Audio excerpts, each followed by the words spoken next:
Hello friends, my name is Rohit और आज हम कर रहे हैं कक्षा 9 चैप्टर नंबर फर्स्ट प्रश्नावली 1.1। इसको करने से पहले हम कुछ समझ लेते हैं कि ये चैप्टर किसके बेस पर है, क्या क्या इस चैप्टर में आएगा। ठीक है, तो सबसे पहले हम बेसिक समझ लेते हैं इस चैप्टर का।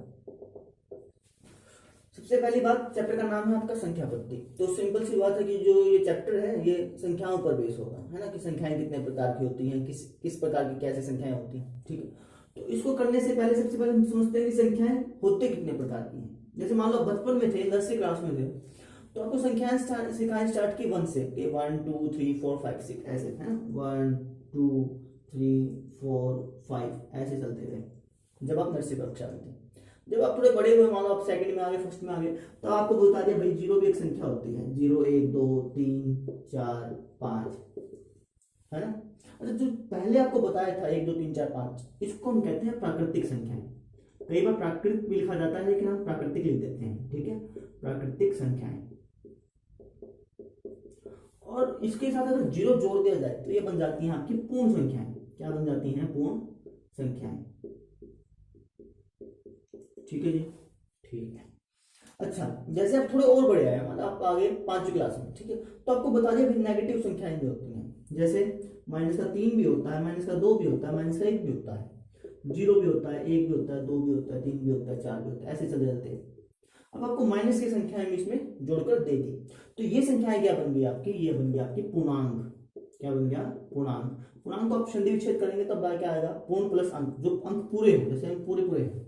ठीक है।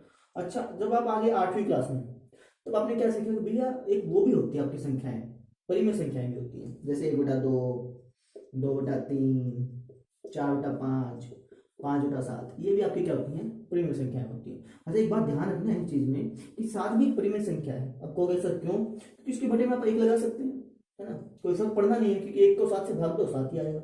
अच्छा, 8 भी आपकी परिमेय संख्या है, फिर तो मतलब जो भी संख्याएं हैं मैक्सिमम सारी सारी क्या होंगी? आपकी परिमेय संख्याएं होंगी, है ना। ये वाली ये वाली ये वाली, इन सबको भी हम परिमेय संख्या कह सकते हैं।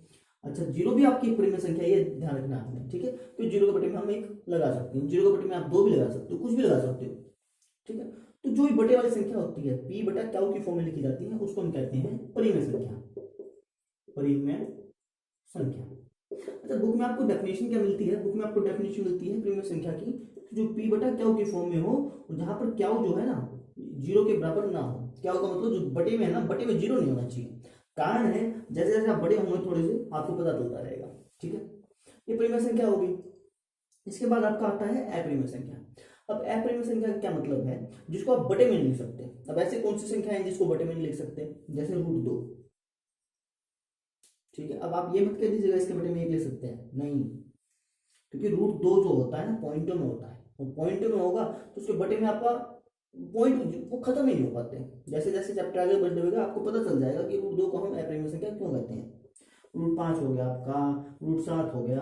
अच्छा, ये बताओ √4 भी होगा क्या अपरिमेय संख्या? नहीं होगा। क्यों? √4 क्या होता है? 2 होता है, लेकिन 2 तो हमारे क्या है? परिमेय संख्या है। यहाँ भी आ गया, चलो 2 भी आ जाता, परिमेय संख्या होता। इसलिए जिसका रूट ना टूटे, जैसे रूट आप ले लो 11 ले लो, ठीक है, √13 ले लो, इस प्रकार से आपकी क्या कहलाती हैं? अपरिमेय संख्याएं। ठीक है, सुनने वाली बात।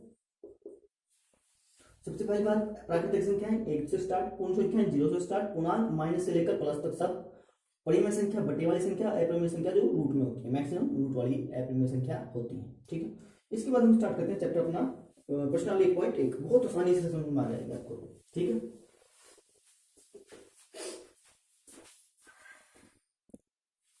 तो पहला प्रश्न क्या आता है हमारे पास प्रश्न आता है कि क्या शून्य एक परिमेय संख्या है? अच्छा, जैसे हमने पहले बता कि शून्य एक परिमेय संख्या है। ठीक है, क्या इसे आप पी बटा क्यू के रूप में लिख सकते हैं, जहां पी और क्यू पूर्णांक है और क्यू 0 के बराबर नहीं है? तो हमें पता ही है कि 0 जो है आपका परिमेय संख्या है। हम क्या लिखेंगे? हाँ, शून्य एक परिमेय संख्या है।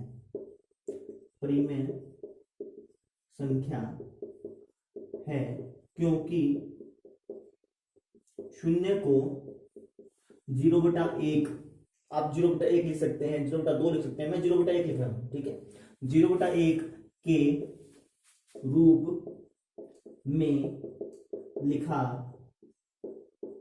जा सकता है। देखो हमने इसको बटे में लिख दिया ना, और नीचे वाला आपका जीरो नहीं है। ध्यान रखना, इसने कहा क्या वो जीरो ना हो, क्या वो तो आपका जीरो है ही नहीं ना। नीचे वाला क्या होता है, जैसे पी बटा क्या जो है ना आपका नीचे वाला क्या होता है, नीचे वाला तो आपका जीरो है ही नहीं, तो हम इसको बटे में लिख सकते हैं। जिसको बटे में लिखा जा सके वो परिमेय संख्या है, तो हम कह सकते हैं कि जीरो जो आपका परिमेय संख्या है। ठीक है। सो नेक्स्ट प्रश्न है आपका 3 और 4 के बीच में 6 परिमेय संख्याएं ज्ञात कीजिए कि 3 और 4 के बीच में परिमेय संख्याएं कितनी है। बहुत सारी है, उसमें से हमने 6 बतानी है। ठीक है, तो देखो कैसे बताएंगे। इस टाइप के प्रश्न है आपके 2। ठीक है, सब में एक ही स्टेप आपने फॉलो करना है। अब बता देता हूँ कि 3 और 4 के बीच में कितनी परिमेय संख्या है। जैसे 3 के बाद क्या आता है आपका 3.1 आता है ना। स्केल देखेंगे तो आप 3.2 आएगा, 3.3 आएगा, और भी बहुत सारी है, 3.11 भी आ सकता है ना। वो तो आप बढ़ाते रहो, कितनी बढ़ाते रहो। लेकिन इसको प्रॉपर्ली कैसे करना है पेपर में, एग्जाम में या फिर क्लास में कैसे करके दिखाना है वो देखिए। हम सबसे पहले लिखेंगे 3 और 4। ठीक है, ठीक है जी। अब आपने करना क्या है, इसको 10 से ही गुना करनी है और 10 से ही भाग। क्या कहा मैंने, 10 से गुना करनी है और 10 से ही भाग। तो हम क्या कर देंगे, 3/10 गुना 10 से भाग किया, 10 से गुना की। इसी प्रकार और 4 के भी ऐसे करेंगे, 10 से भाग कर देंगे और 10 से ही गुना कर देंगे। ठीक है, सिंपल है, क्योंकि 10 से 10 कट गया 3 ही आएगा, 10 से 10 कट गया 4 ही बचेगा। ठीक है जी, ठीक है। फिर 3 के 10 से गुना किया, कितना आ गया 30, 10 का 10 और का और 4 के 10 से किया तो कितना आ गया 40, 10 का 10। अब देखो 30 और 40 इसके बीच में तो बहुत सारी संख्याएं आ गई है ना, तो हम लिख देंगे बस उसको। अगर 30/10 का 10 ही रहने देना। ठीक है, 32/10, 33/10, 34/10, कितनी संख्या लिखनी है हमने 6 ना, तो लिख देते हैं 35/10 और 36/10। सुनवा की बात। पहला स्टेप आपने क्या करना है, 10 से गुना करनी है और 10 से ही भाग। इसमें भी ऐसे ही 10 से गुना के 3 धाने 30 आ गया, 10 का 10 रहा। ऐसे ही हमने इसको लिख दिया। और वैसे भी आपको पता है कि देखो 31 को 10 से भाग करेंगे तो क्या आएगा, 3.1 आएगा, 3.2 आएगा, 3.3 आएगा। इस प्रकार से आपने लिखना है। सुनना की बात। कोई और मुश्किल सा क्वेश्चन आ गया तब भी आपने ऐसे ही करना है। नेक्स्ट क्वेश्चन देखते हैं। नेक्स्ट क्वेश्चन है 3/5 और 4/5 के बीच में परिमेय संख्या लिखनी है 5। लिख देते हैं जी। किसके बीच में, 3/5 और 4/5 के बीच में। अब इनके बीच में बतानी है 5 परिमेय संख्या है। कितनी, 5। कैसे बताएंगे बोलो। 3/5 का 3/5 का और लिखा, 4/5 का 4/5 लिखा। मैंने क्या कहा, 10 से गुणा कर दो, 10 से ही भाग। 10 से तो गुणा कर दी और 10 से ही क्या कर दिया, भाग, है ना, बटे में लग गया। इसी प्रकार 10 से गुणा कर दी, 10 से भाग। ठीक है, 3 की 10 से गुणा किया, कितना आ गया 30, 5 दाएं 50। इसी प्रकार 4 की 10 से की तो कितना आ गया 40, 5 दाएं 50। 30 और 40 के बीच में कितनी संख्याएं हैं, बहुत सारी हैं, लिख देंगे हम। 31/50, 32/50, 33/50, 34/50, 35/50। ठीक है, तो हमने इसको परिमेय संख्याओं में जो इसके बीच में जो परिमेय संख्या आएंगी वो हमने लिख दी। ठीक है, नेक्स्ट प्रश्न देखते हैं। प्रश्न नंबर आपका 4 लिख देता हूं एक बार उसको। तो ये 3 चीजें पूछी हैं, वो कहा है कि बताना है कि सत्य है कि असत्य है, और कारण में बताना है कि ये सत्य क्यों है, असत्य क्यों है। सबसे पहली बात पूछी, क्या प्राकृतिक संख्याएं एक पूर्ण संख्या होती हैं। क्या प्राकृतिक संख्याएं एक पूर्ण संख्या होती हैं। इसका मतलब देखो, इसको उल्टा पढ़ो आप, इसको समझो कि क्या सभी पूर्ण संख्याओं में प्राकृतिक संख्याएं आ जाती है भाई। अगर आ जाती हैं तो हाँ, नहीं आती तो नहीं। क्या सारी पूर्ण संख्याओं में प्राकृतिक संख्याएं आ जाती हैं, आ जाती हैं। क्योंकि पूर्ण संख्याएं क्या होती हैं, 0, 1, 2, 3, 4, 5, 6 ऐसे चलती रहती हैं ना। इसमें सारी प्राकृतिक संख्याएं आ गई तो हम क्या कहेंगे, हाँ प्रत्येक प्राकृतिक संख्या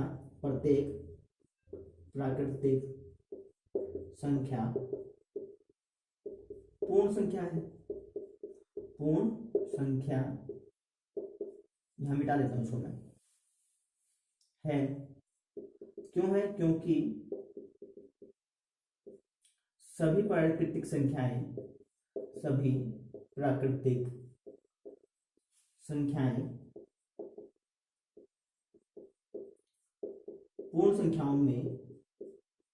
पूर्ण संख्याओं में निहित है। क्या है? निहित है, मतलब उसमें ही मिल जाते हैं हमको। ठीक है। दूसरी बात पूछिए, अभी इसको हल लिख देता हूँ मैं। दूसरी बात पूछिए, प्रत्येक पूर्णांक एक पूर्ण संख्या होती है? क्या हर एक पूर्णांक एक पूर्ण संख्या है? उसको भी उल्टा पढ़ेंगे हम। क्या पढ़ेंगे कि क्या पूर्ण संख्याओं में पूर्णांक होते हैं? पूर्ण संख्याएं कौन सी होती हैं आपकी? पूर्ण संख्याएं तो आपकी होती हैं 0, 1, 2, 3, 4, 5, 6। क्या इसमें पूर्णांक आ गए?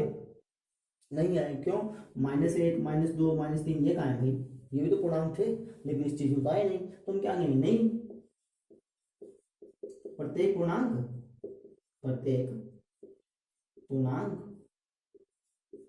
इसको मिटा देता हूँ एक बार। नहीं, प्रत्येक पूर्णांक पूर्ण संख्या नहीं होता। पूर्ण संख्या नहीं होता। काट दीजिए, कोई भी आप काट दे सकते हैं। मैं लिख देता हूं क्योंकि -1 है क्या? ये एक पूर्णांक है, एक पूर्णांक है, परंतु यह एक पूर्ण संख्या नहीं है। समझ रहे हैं? क्योंकि पूर्ण संख्या तो कहां से स्टार्ट होती है? 0 से। पूर्ण संख्या नहीं है। ठीक है जी, ठीक है। तीसरी बात, कहा प्रत्येक परिमेय संख्या एक पूर्ण संख्या होती है। अब समझते हैं, इसको उल्टा पढ़ते हैं। क्या सभी पूर्ण संख्याओं को लिख दें तो सभी परिमेय संख्याएं आ जाएंगी? तो पूर्ण संख्या लिख देते हैं 0, 1, 2, 3, 4, 5, 6। क्या इसमें परिमेय संख्याएं आ गई? नहीं आई। तो देखो 1/2 था, 1/2 भी आना था। अच्छा, 2/4 इसके बीच में आना था कहीं ना कहीं। बटे वाली संख्याएं तो आई नहीं। तो हम क्या कहेंगे? नहीं, प्रत्येक परिमेय संख्या पूर्ण संख्या नहीं होती। पूर्ण संख्या,